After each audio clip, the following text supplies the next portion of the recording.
Okay, so it should be live now. Let me just refresh. Not quite yet. It might be on a different URL. I don't know. Yeah, I think it usually is. Oh, there we go. Is that us now? Upcoming. Oh, that might be us. Is that us? Are we there? I was waving. Let's see if it comes up in a second.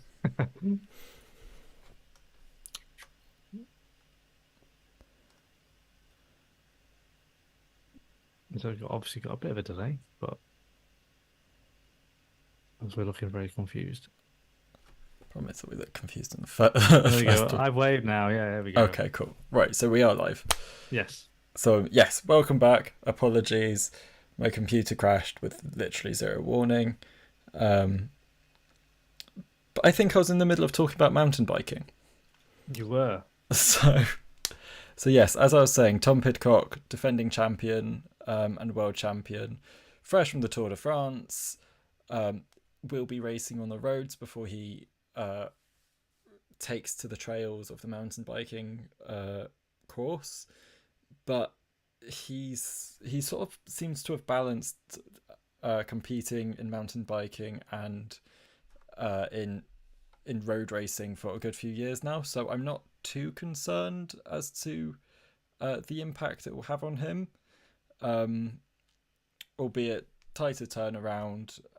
But he's still the world champion. He's still the defending champion. So strong chance. The likely people who are could also take that gold medal would be Nino Schurter of Switzerland. He's the 2022 world champion. And Matthias Flukiger is also someone who we might see on the podium. On the women's side, in Tokyo, it was a Swiss clean sweep of the medals at the last Olympics. However, only one of them, Sina Frey, is entered for the race here in Paris. There's a lot of anticipation towards Pauline Ferrand-Prévot of France. She's the world champion. She's possibly not one of the face of the games, but she's got a strong chance for the home country. She's going to have a lot of support out there. There's also Lona Lecomte from France, who will also be looking to take one of those medals. As for British hopes, we've got Evie Richards. She was 7th in Tokyo. She might have a chance. We can't rule her out. So yeah, this should be an exciting event. I hope I'm able to catch some of it.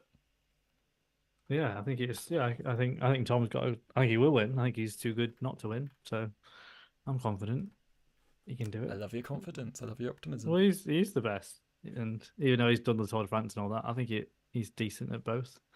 He can, like you say, he's been able to do both all this time. So why not? Exactly. All right, you've got some equestrian now. Ah, Quiet week in the equestrian world. Equestrian, the sport that's been making unexpected headlines this week, I think. Yeah. When I was sort of writing my preparation for this, I was writing about the chance of Charlotte Dujardin getting onto the podium, what her chances were, what that meant for the British team, and then was met with the news that a video of her from a few years ago had surfaced, and that she'll be pulling out of the games due to her being under investigation from the International Equestrian Federation and various other federations. The video in question shows her unnecessarily whipping a horse. So she has been withdrawn from the team. That's likely to... She was a medal contender. She probably wasn't the favourite for gold, but she was definitely in the hunt with her horse Imhotep. She has been replaced on the team by Becky Moody on the wonderfully named Jaeger Bomb. Yeah. I think that is perhaps one of the few upshoots of this, that we have a horse in the Olympics called Jaeger Bomb.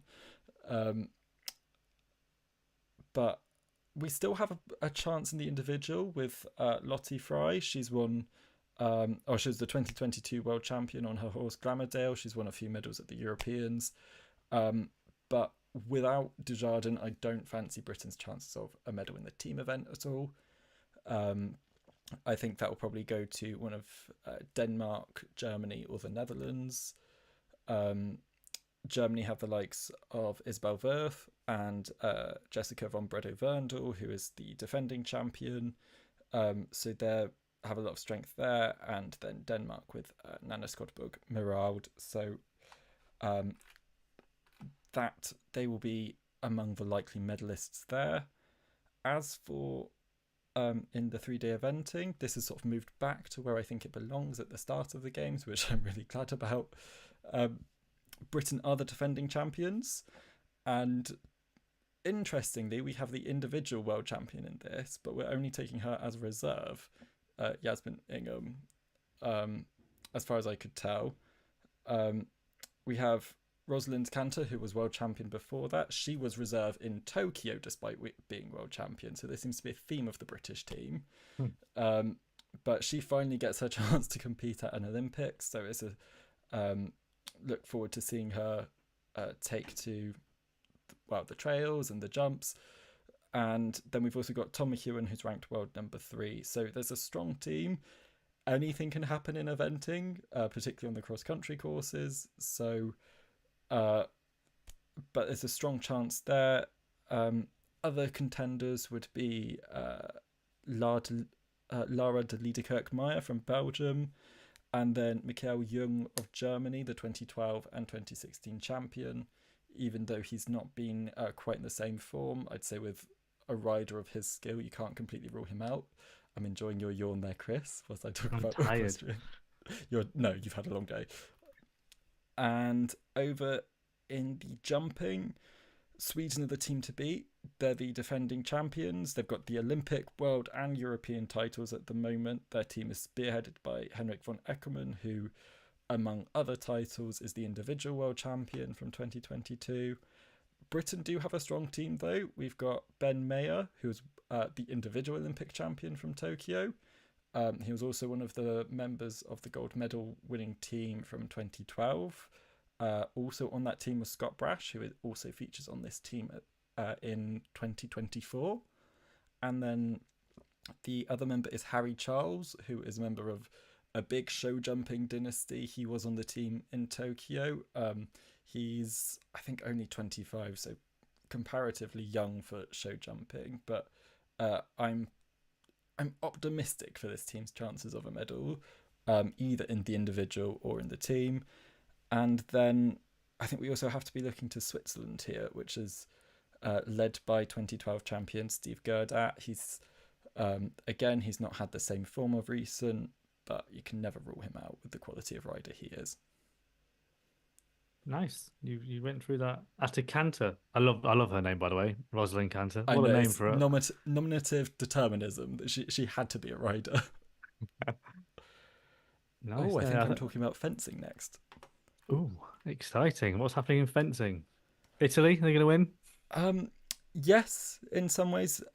They would be among the favourites. I did write a few notes on this, and some of them have disappeared. But one of the big names, particularly from a perspective of the home nation, would be Sarah Bowser in the sabre. She's won 4 of 5 World Cup meetings this year. In the same event, there's an interesting story in Olga Karlan of Ukraine. She won medals in London and Rio, but found herself in a centre of a controversy last year that ended up in her being disqualified from the individual event, where she refused to shake the hand of her competitor, but tapped swords, as has sort of become a bit of a norm in COVID times, and was disqualified for that. And then World Fencing then changed the rules a few days later, so she was allowed back in the team event, but the individual was already over. So, she's probably got some revenge on her mind, and would love to see her do well. I swear I did make notes of some of the other events, and they have disappeared. So basically, yeah, lots of medals will be won. Lots of medals will be won. Again, it will be, it's typically Italy, France. I think this is one of the sports that the absence of Russian competitors is going to be noticed. They were one of the stronger countries in this. There's not many competing as neutrals. It's only a handful across the whole games. So I think that does leave the door a bit wide open for people to grab some somewhat unexpected medals here. Yeah, definitely. And then I'm also talking about hockey, I think. Field hockey, yeah. I mean, these are only two medals to talk about here. Yes. Two sets of medals. So, women's side, the Netherlands are, sort of massive favourites as they always are. They are the defending champions. They won 3 of the last 4 titles. The only one that they didn't win was Rio 2016, when Britain beat them in that final on a penalty shootout. They're also the reigning world champions, European champions, the Pro League champions. It's going to be a struggle to beat them. As for Britain, they've been on the last 3 Olympic podiums, but they did miss out on a medal last year. So it's going to be a bit of a battle to get onto that podium. I don't think they're quite in the same form that they were leading into that glorious 2016 gold. But I'm a bit more optimistic for Britain's men. Britain haven't actually won a medal in field hockey since 1988, which was also a gold medal. I'm surprised by that. I could have sworn there were 1 or 2 along the way. No, that was the last one. But England were runners-up at Euros last year and World Championships in 2022. They were 3rd in the Pro League, beating a lot of top teams along the way, including the Netherlands, Germany. But the defending champions are Belgium, the world champions are Germany, the European champions are the Netherlands. I'd say add in Australia, which are the Pro League champions and the Commonwealth champions. So it's a bit more wide open in this one. Yeah, I think you're right that the British men are looking a lot better than they have the previous Olympics. So fingers crossed they can have a good run. But yeah, medals might be quite tough for the British teams this time, I sense. Right. Am I talking football now? I am, aren't I? Football, indeed. Basically, it's looking like it might be a nice revenge final from the World Cup in 2022 between France and Argentina, but this time on French soil. Although saying that, Argentina obviously lost that match today, which was the controversy. I'm just going to quickly read what happened if you didn't know. Morocco were leading 2-1. They added 15 minutes of additional time. Argentina equalised 16 minutes into that additional time. The Moroccan fans stormed the pitch and protested. The game was then suspended. 90 minutes later, the goal was then ruled out by VAR as offside, so the equaliser was gone. And they came back out, and the game was resumed for 3 minutes, and then it was full time to Morocco 2-1. So, yeah. So I've got. I mean, I'd still be surprised if anybody outside of France, Argentina, and Spain, obviously just won the Euros, are going to be on the podium. But it's the Olympic football, so it's not like it's not thrown up surprise before, as we found out in 2000 when Cameroon won the gold. So yeah, it is looking like it is those 3. I'm still going to stay with that. Women's a little bit closer. The American women obviously still quite strong. A bit of a newer team. Obviously, they've had a lot of guard changing over the last couple of years. Interesting fact: the daughter of NBA star Dennis Rodman